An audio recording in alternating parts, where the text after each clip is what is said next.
It's Sunday, June 4th, 2023. Really quick, I want to introduce everybody to Mimi, our newest rescue. Little Mimi right now is about 5 months old, weighs maybe 3 pounds, still kind of thin, but we're trying to pack some weight up on her. She's gonna eat lunch here in a minute, but this is the newest addition to the family. Say hi to Mimi. There she is. She's a great, cute little dog, and she's happy to be here.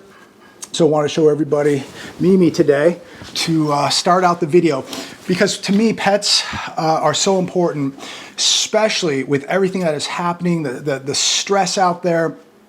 A lot of people just really stressed out now with what's happening to the economy. And if you have the means, I highly advise to get a nice little dog, big dog. There's many available at the rescues. If you don't want to rescue, you can always purchase one from a breeder. Just know who you're buying from. But I think it's such great therapy having a pet. Some people like cats. We love cats, birds, reptiles, whatever your fancy. I just think it's good to have some balance in your life, to have something that relieves that stress, something that, you know, really, dogs are my favorite.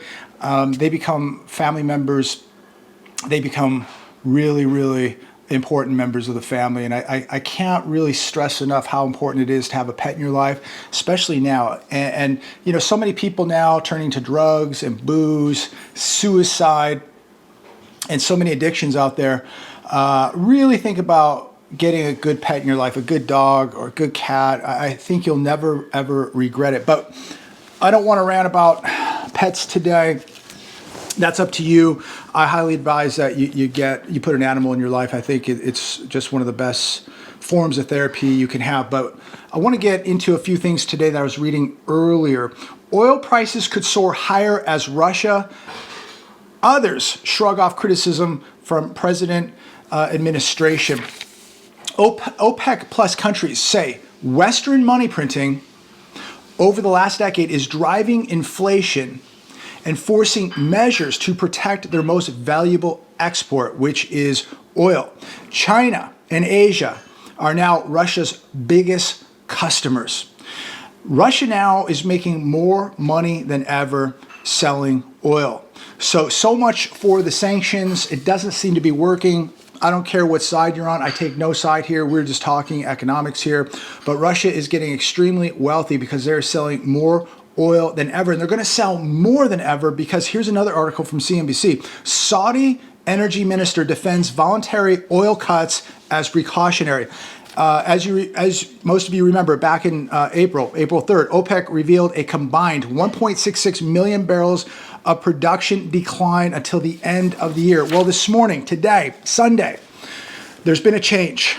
They extended their measures through the end of 2024 with the Saudi energy minister, Prince Abdulaziz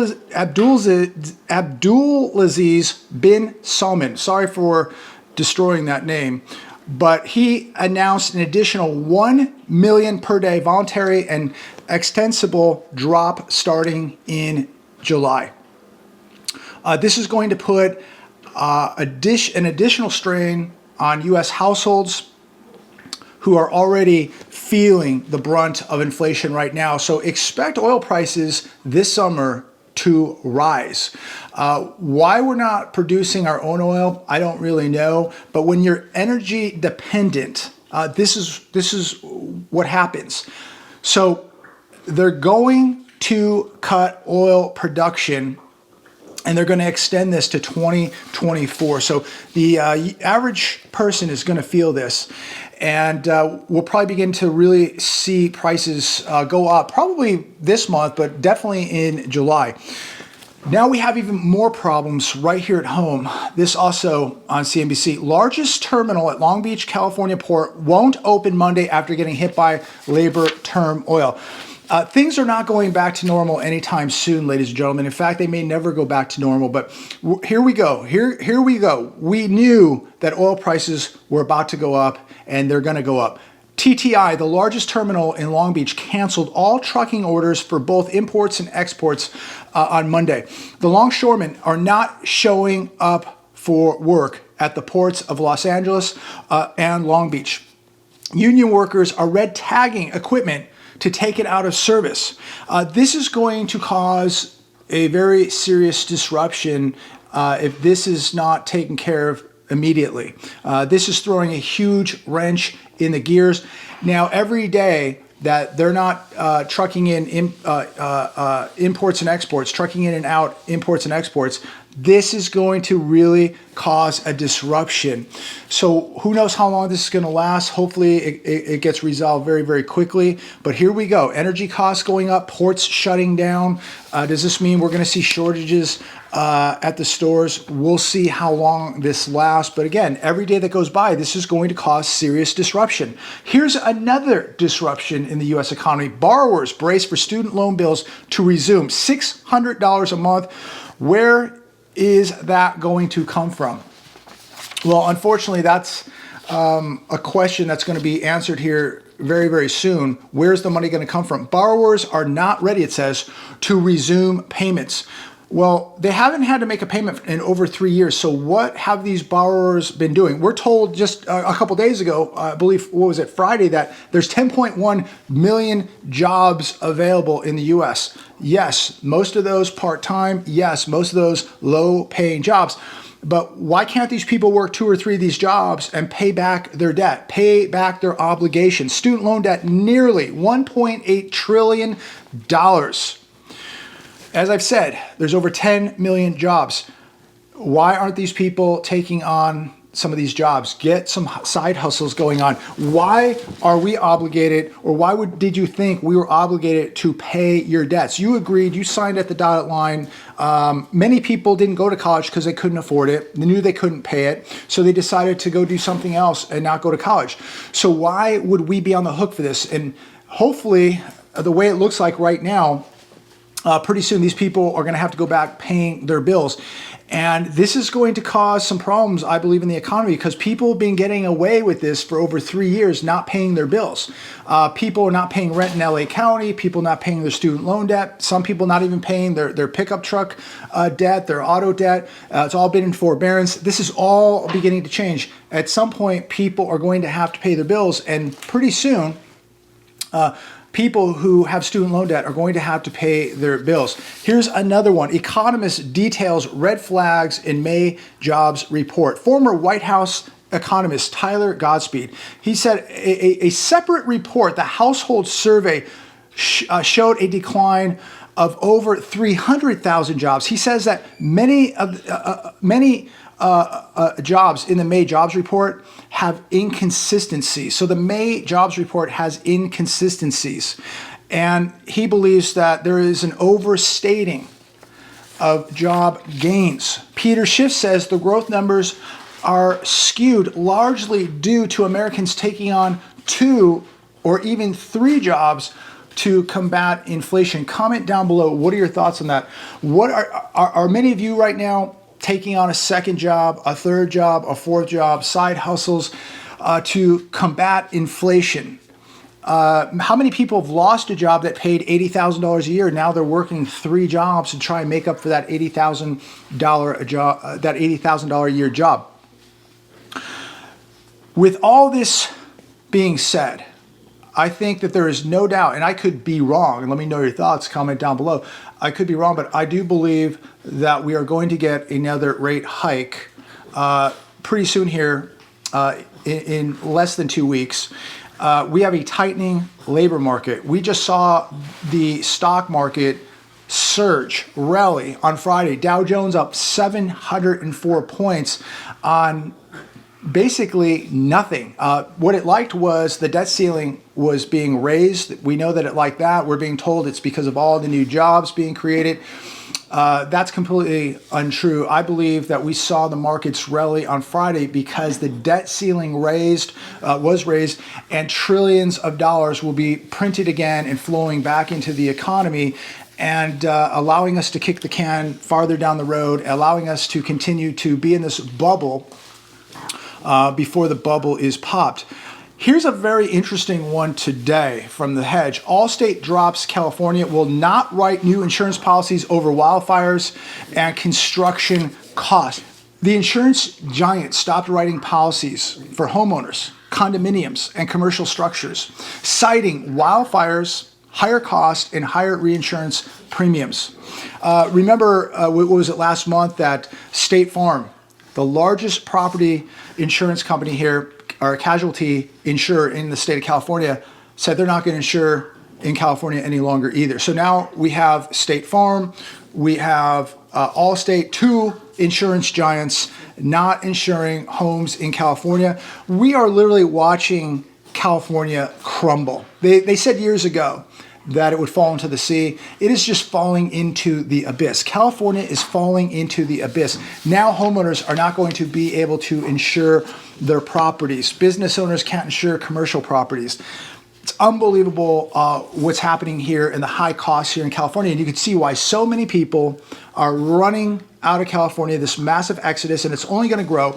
How many people this year, this month, this week, are having conversations with their family right now talking about exiting California? How many more businesses are talking about leaving California?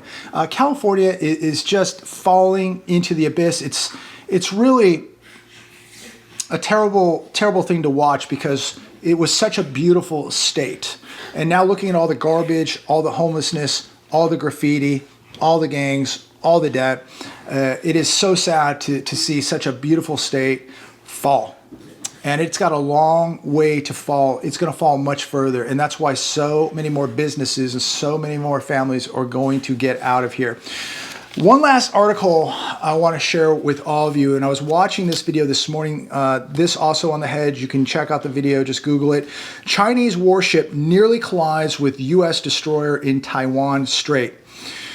So this Chinese warship cuts right in front of our U.S. destroyer.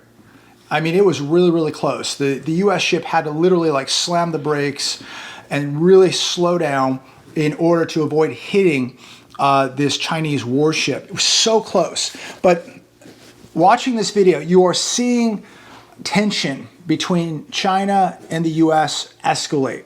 Something's going to happen in Taiwan. I think maybe by the end of this year. I think it's very probable that we see China possibly invade Taiwan by the end of this year. But you are watching tensions escalate, and we're watching what's happening with Russia. And we are sending so much supplies, so much money over to other countries, ammunitions, weapons, drones, all this. And here we are over in Taiwan. How in the world could we get involved now with another superpower like China when we are using up all of our resources? Our strategic petroleum reserves are literally being drained right now so that we can keep gas prices down because we will not open up pipelines. But how in the world, if things escalate and these tensions really fire up, how in the world are we going to be sending money and arms over to Ukraine and then heading into a war over in Taiwan with China? I don't understand this. Where's the money going to come from? We just raised the debt ceiling. We're $31.8 trillion of debt, over $200 trillion of debt if you include unfunded liabilities. How in the world would we pay for this? I mean, we're not even set up for this. We don't have the resources. We don't have the military. We don't have the weapons in order to do this. We are really playing a game here of Russian roulette, in my opinion, doing this. We're really putting ourselves in a serious position here. We're really putting ourselves at risk. We are playing with two nuclear superpowers, two huge militaries. And let's face it, Russia has the biggest military, biggest banks, and biggest economy in the entire world. And you look at Russia now making more money than ever, selling oil to China, to Russia, or to China, to Asia, and to India, making money hand over fist. And it looks like nobody even cares about the sanctions anymore. Countries are going to continue to ignore sanctions. They're going to continue to drop U.S. dollars. They're going to continue to join the BRICS nations. They're going to continue to do whatever they can do to get away from the tentacles of the U.S.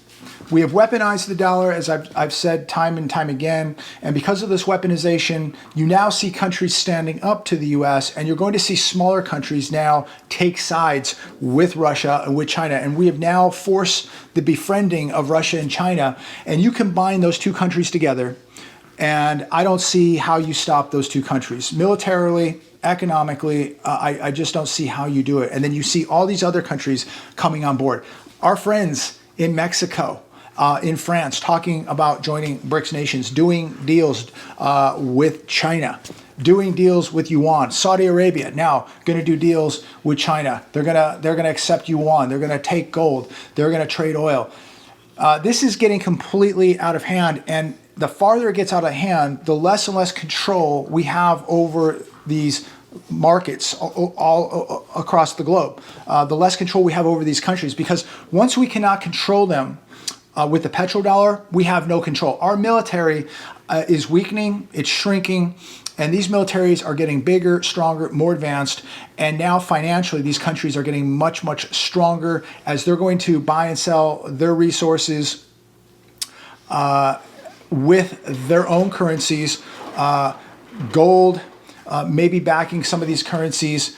But this is going to continue, and it's gaining traction. So the people like the Dave Ramseys out there who think that this can't happen, it's happening right before our very eyes, and nothing now is going to stop it. And that means that the standard of living for most people in America is going to continue to go in the wrong direction. Your purchasing power going to continue to go in the wrong direction.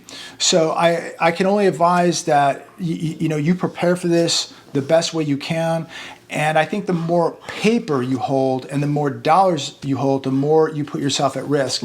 I think that the world is changing, and the world's looking to go back to simplicity. That's going to be gold, that's going to be silver. And people might laugh at that. And again, Dave Ramsey a couple weeks ago just laughing that these countries could do such a thing, that it'll never happen. He's going to be proven completely wrong. Look at how many countries have already gotten off the dollar. Look at how many countries now are working directly with China. Look at how much gold China has right now, 20,000 tons. Their citizens have 18,000 tons. You look at these central banks across the globe, they are stockpiling gold. Yet your financial planner, Dave Ramsey, told you for years, don't buy gold. Yet the central banks are stockpiling it. Russia, China, India, Saudi Arabia, the list goes on. They are all stockpiling this yellow, barbarous relic. What do they know that Dave Ramsey doesn't know? What do they know that 99% of people in America don't know? What do the central bankers know? What does China know? What does Russia know? They know something. They know that the US dollar is sinking. They know that the empire here is collapsing. And the world is going to go back to simplicity. It's going to go back to gold. It's going to go back. I think we're going to see multiple currencies used throughout the world. Not to say this is going to happen tomorrow, next month, or 6 months from now. It is beginning right now. But I think a year from now, we're going to be talking about this in a much bigger dynamic. And 5 years from now, who knows how much competition the US dollar is going to have. I see other countries getting much stronger, and unfortunately, as sad as it is to watch this and say this, America is getting much weaker. Can it change? Maybe, but we need a miracle. I pray that it does, but we are running out of time. We are watching an empire collapse while we're watching other countries become more and more powerful and less dependent on the US dollar and less dependent on the US in general. So be preparing, be your own central bank, get out of the system. Don't hold all your money in the bank. Don't hold everything in paper. Don't hold everything in bonds, stocks, and cash. Start holding assets, get the debts paid off, and just be in a mental mindset and be ready to evolve with these changes. If you're completely tied into the system, you're going to go down with the system. This system is ancient. It's done. It's going down. A new system is rising, and you better be ready for it. So keep your mind open. Always be absorbing knowledge. Do your due diligence. I'm going to leave it there today. Have a great Sunday evening. God bless every one of you. Thanks for tuning in. Please give this video a thumbs up. Please subscribe, and please share these videos everywhere. God bless every one of you.